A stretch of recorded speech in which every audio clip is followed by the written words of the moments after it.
چهارمضراب صفحه 77. آهنگساز این قطعه آقای جلال ذوالفنون است. چهارمضراب که به نظر میرسه بیشتر مربوط به مضراب بندی سازهای ذهی مضرابی هست و زخمه‌ای هست و بیشتر میتونه برگرده به تار و ستار. در کلیه سازها قابلیت اجرا داره، حتی سازهای کششی مثل کمانچه و نی هم چهارمضراب ها رو اجرا میکنه.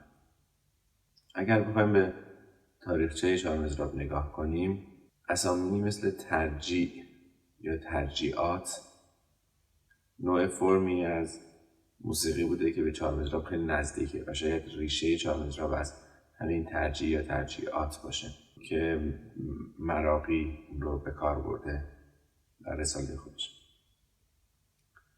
همچنین اصطلاح زخمه که در شعر حافظ هم هست: مطرب چه زخمه ساخت که در پرده سماع بر اهل وجد و حال در های و هوی بست. و همچنین فرم راس که جمع اون رواسین میشه که فارابی اون رو به کار برده، از جمله قطعاتی است که از لحاظ فرم به نظر میرسه به چهارمضراب نزدیک بودن. مراقی در تعریف ترجیع میگه نوازندگان سازهای ذهی بر وتری سیر نغمات کنند، یعنی ملودی اصلی رو در یکی از سیمها به اجرا در بیارن و به هر یک مضراب که بر وتر یا سیم زنند یک مضراب دیگر یا اضافه بر آن بر دستباز سیم دیگری زنند و یا مضراب یا یک نقره بر سیمی زنند و دو نقره بر سیم دیگر. و بعد میاد میگه همچنین ممکنه 2 تا در یکی بزنن، 2 تا بر دیگر، یا 3 به 3 یا 4 به 4 یا 1 به 3 یا 1 به 4 و حالتهای مختلف مضرابیه که مراقی میخواد در این حالت توضیح بده و به فرم این مجموعه که ما یک ملودی داشته باشیم و یک سری مضراب بندی ها به دستباز به عنوان واخوان صورت بدیم، چهارمضراب ایجاد میشه. حالا ترجیع در اون دوره ایجاد میشده. این دقیقا همون تعریفی هست که ما از چهارمضراب داریم. همچنین فرصت و دوله میگه نوعی از آهنگ تا آوازخوان برای خواندن مهیا شود. و اگر در ردیف‌های میرزا عبدالله و میرزا حسین قلی دقت کنیم میبینیم که چهارمضراب ها معمولا در اوایل هر دستگاه اتفاق افتادن و این نشون دهنده اینه که قدیم اگرچه پیش درآمد نبوده ولی چهارمضراب به عنوان شروع کننده حضور داشته که حالا خواننده رو به نوعی آماده می‌کرده یا فضای موسیقی رو به نوعی مهیا می‌کرده تا درآمد دستگاه شروع بشه. در اصل میتونیم بگیم چهارمضراب آهنگ موزونی است با الحان یا ملودی هایی که بر روند پایه‌های مشخص به اجرا در میاد. اگر بخوایم تعریف واژه‌ای از چهارمضراب به دست بدیم، زدن 4 ضربه پی در پی به 1 یا 2 سیم بم یا زیر در ساز میتونه باشه که چون همیشه این 4 تعداد 4 تایی وجود نداره، ممکنه 3 تایی بشه، ممکنه 5 تایی بشه، ممکنه 6 تایی بشه، ممکنه 2 تایی بشه. اصطلاح چهارمضراب به نوعی میشه گفت یک نمایشی بر اون مضراب بندی هاست، نه مشخص کردن دقیق تعداد ضربه ها. و چون 4 عددی هست که در فرهنگ ایرانی زیاد به کار میره، برای این هم به عنوان نمونه استفاده شده. در تعریف غیر واژه‌ای از چهارمضراب میتونیم بگیم حرکت ملودی بر اساس یک پایه معین. ما یک پایه‌ای رو مشخص میکنیم، یک پایه مضرابی رو مشخص میکنیم. ملودی ما در همین پایه شروع میکنه به نشو و نما و گسترش پیدا میکنه. در قدیم در اجرای چهارمضراب یک نوازنده ساز حالا مضرابی و یا ملودیک به اضافه ضرب یا تنبک این اجرا را انجام می‌داد. در دوران معاصر چهارمضراب به صورت گروهی حتی با تنظیم‌های مختلف سازی به اجرا در اومد. میتونیم قدمت چهارمضراب رو با تعریفی که امروز ازش به دست میدیم با همین اسم هولوش 150 سال برآورد کنیم که در طول این دوره هم از لحاظ فنی و تکنیکی چهارمضراب تغییراتی کرده، هم از لحاظ ملودیک. همونطور که گفتیم چهارمضراب از نخستین مراحل شروع ردیف نوازی به حساب میاد که پایه‌های ساده و کوتاه در وزن‌های دو ضربی ساده و ترکیبی به وجود میان و بعد ملودی بر اساس این پایه‌ها شکل میگیره. البته ما یک سری چهارمضراب ها هم لابلای دستگاه ها داریم یا میتونیم در هر گوشه‌ای داشته باشیم. من تلاش کردم در تحقیقاتی که روی ردیف صورت دادم پایه‌های چهارمضرابی رو مشخص و دسته‌بندی و گروه بندی کنم که در آینده در مورد دسته‌بندی چهارمضراب‌ها توضیحاتی خواهم. آقای روح الله خالقی چهارمضراب رو از نوع فرم‌هایی مثل فرم سونات یا سمفونی در موسیقی غرب میدونه که البته معتقده که این فرم یه مقدار ساده‌تر و بدون تغییرات مدولاسیون هست که البته من با این نظر مخالف هستم و هرچند چهارمضراب رو به عنوان یک فرم در موسیقی ایرانی میشناسم و معتقدم که این فرم با اون پایه هایی که ما میتونیم دسته‌بندی کنیم و البته قابلیت پیشرفت های بیشتر یا توسعه یا تغییرات خواهند داشت میتونه تغییرات مدولاسیون یا مدگردی هم درش داشته باشه، کما اینکه در بسیاری از چهارمضراب‌های اتفاق افتاده، مخصوصا در چهارمضراب‌های ابوالحسن صبا یا دیگرانی که بعد از اون چهارمضراب ساختن.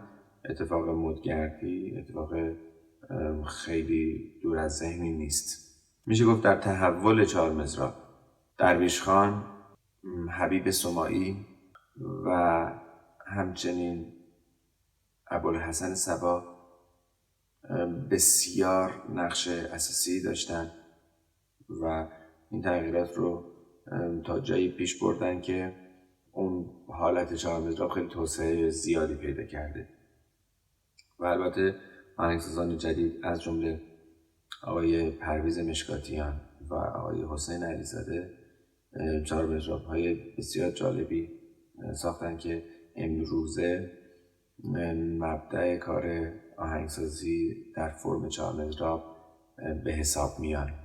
البته آقای محمد رضا لطفی معتقد هست که بسیاری از چهارمضراب‌هایی که امروزه ما اونها رو اجرا میکنیم چون از اون پایه و روند مضرابی خاص که جزء اصلی چهارمضراب به حساب میاد خارج میشن، بیشتر به رنگ‌های تند شبیهن تا به چهارمضراب‌های سنتی قدیم.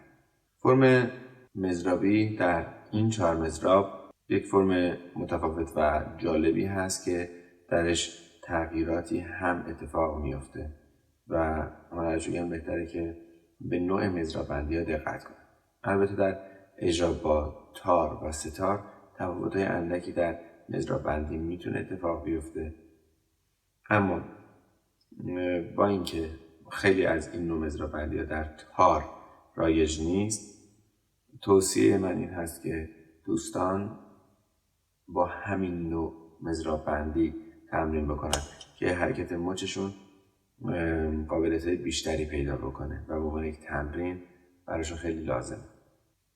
البته سرکلید سی بمول، می بمول و لا کورونه. در این چهارمضراب بیشتر حول محور خود شور حرکت میکنیم، اما از اواسط خط هفتم به بعد ما به سمت شهناز میریم با تغییر نوت ر به ر کرون و شاهد قرار گرفتن نوت دو، گوشه شهناز یا همون سلمک یا شور دوم معرفی میشه. همچنین در صفحه 78 از خط دوم ما یک اشاره‌ای به اوج داریم، هرچند قبل از اون حرکتی به دشتی یا زیرکش سلمک صورت نگرفته، اما به اوج دشتی میره یا اوج حجاز و بعد فرود میکنه روی نوت ر، زیاد هم روی نوت ر نمیمونه و بعد برمیگرده به شور و فرود کامل رو انجام.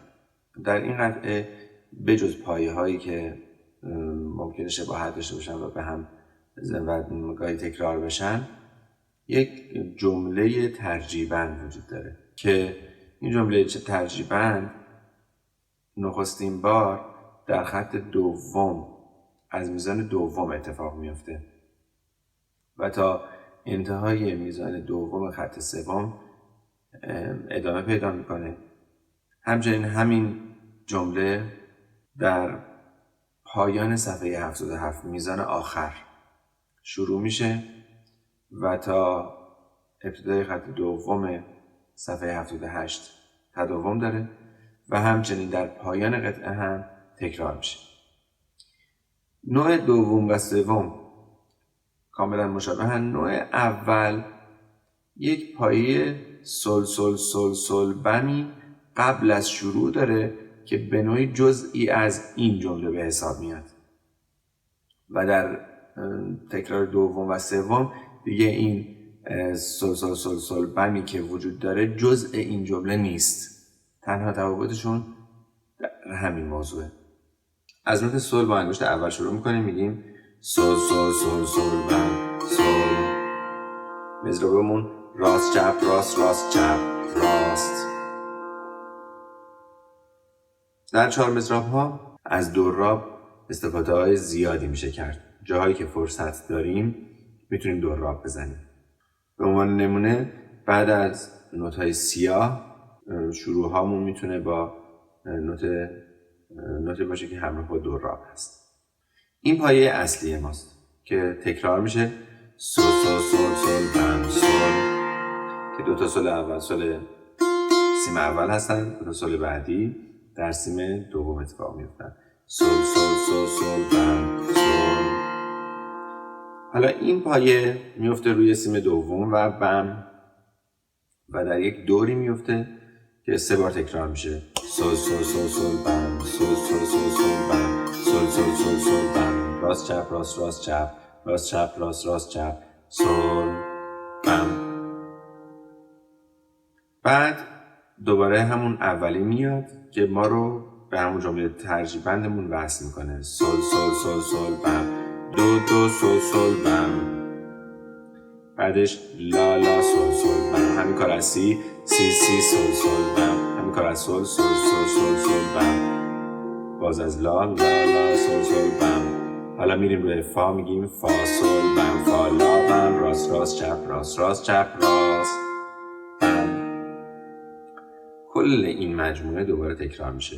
سل سل سل سل بم سل سل سل سل سل بم سل سل سل سل سل بم سل سل سل سل بم سل سل سل سل بم سل فا سل سل سل سل بم دو دو سل سل بم لا لا سل سل بم سی سی سل سل بم سل سل سل سل بم لا لا سل سل بم فا سل بم فا لا بم سل بم. حالا انگشت دوم میاد روی سی، یک جمله بندی جدید داره. سی سی لا بم سی بم لا سل بم لا سی بم. این مجموعه دوباره تکرار میشه که مضراب بندیاش هم خیلی مهمه. راست چپ راست چپ راست چپ راست راست چپ راست راست چپ. بعد از اینکه تکرار شد میگیم سی لا دو سی لا سل راست چپ راست راست راست راست.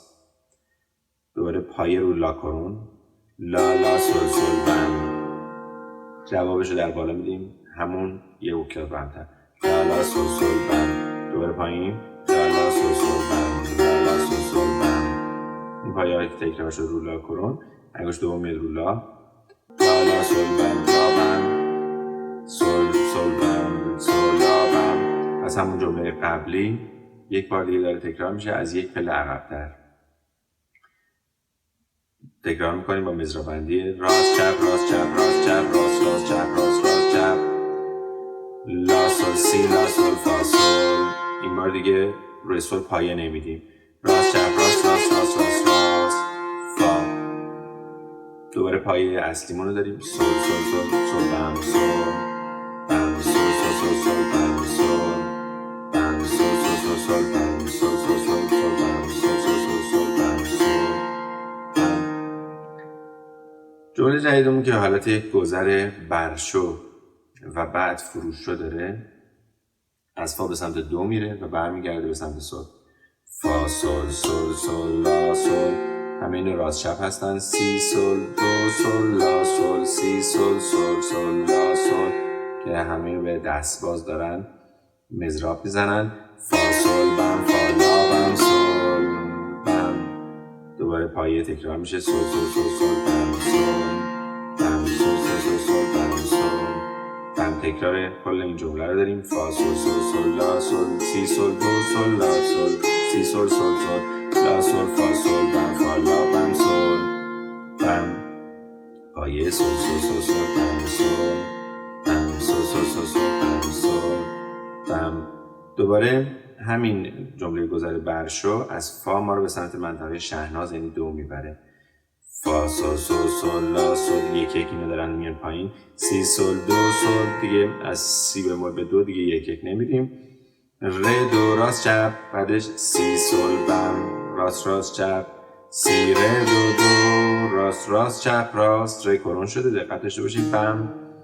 بعدش جوابش رو به صورت یک پایه روی نوت دو میدیم. دو دو دو دو بم دو بم دو دو دو دو بم دو بم که این پایه همون دو بار تکرار شد.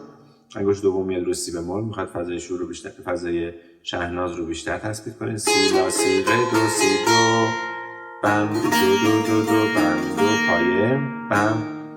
انگشت دوم جوابش رو میاد یه پله عقب‌تر میده از نوت لا کرون به همراه بعدش یک پایه لا سول لا. اینجا یک یک حرکت میکنیم.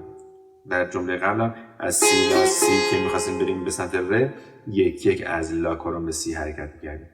یعنی یکی پس میگیم لا سول لا دو سی لا سی سی سول سول بم راست راست چپ راست راست چپ راست چپ راست راست چپ. حالا از سول شبیه به همین جمله با کمی تفاوت. سول بم سول سی لا سول لا لا سول سول بم و بعد یک پله عقب‌تر همین عیناً فا بم فاس لا سول فا سول سول سول سول بم. دوباره جمله ترجیبند اصلیمون میاد. دو دو سول سول بم لا لا سول سول بم سی سی سول سول بم سول سول سول سول بم لا لا سول سول بم فا سول بم فا لا بم سول بم و تکرار میشه.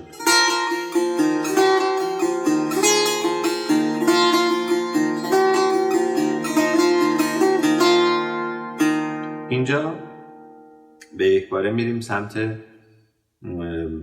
اوج دشتیمون که می کرون میشه. فا و سول رو داریم. سول سول سول می فا بم سول سول سول سول بم. همین تکرار میشه. بعدش میفته توی یک دور و کوتاه میشه. سول سول سول می فا بم سول سول سول می فا بم سول سول سول می فا بم. برمیگرده رو ره ره ره سول سول بم. کل این مجموعه جمله تکرار خواهد شد.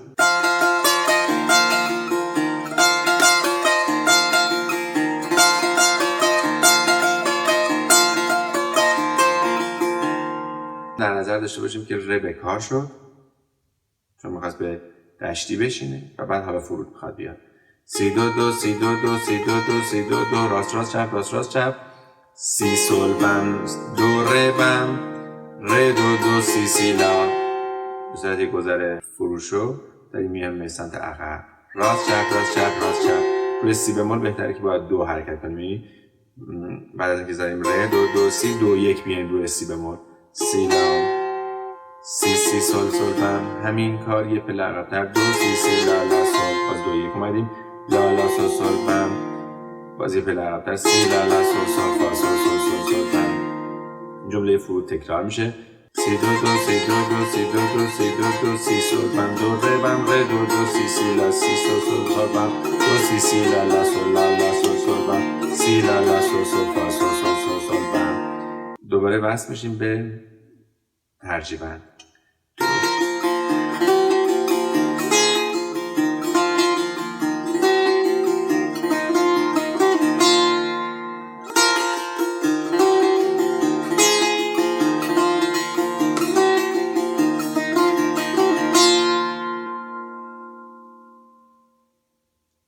دانگ هایی که در این مجموعه استفاده میشه دقیقا مثل دانگ هایی هست که در گریلی استفاده شده بود. با سرعت 80 اجرا کنید.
در تمرینات این چهارمضراب به ترتیب تندش میکنیم. سعی میکنیم برسونیمش به سرعت 120 و حتی بیشتر. با سرعت 120 اجراش میکنیم.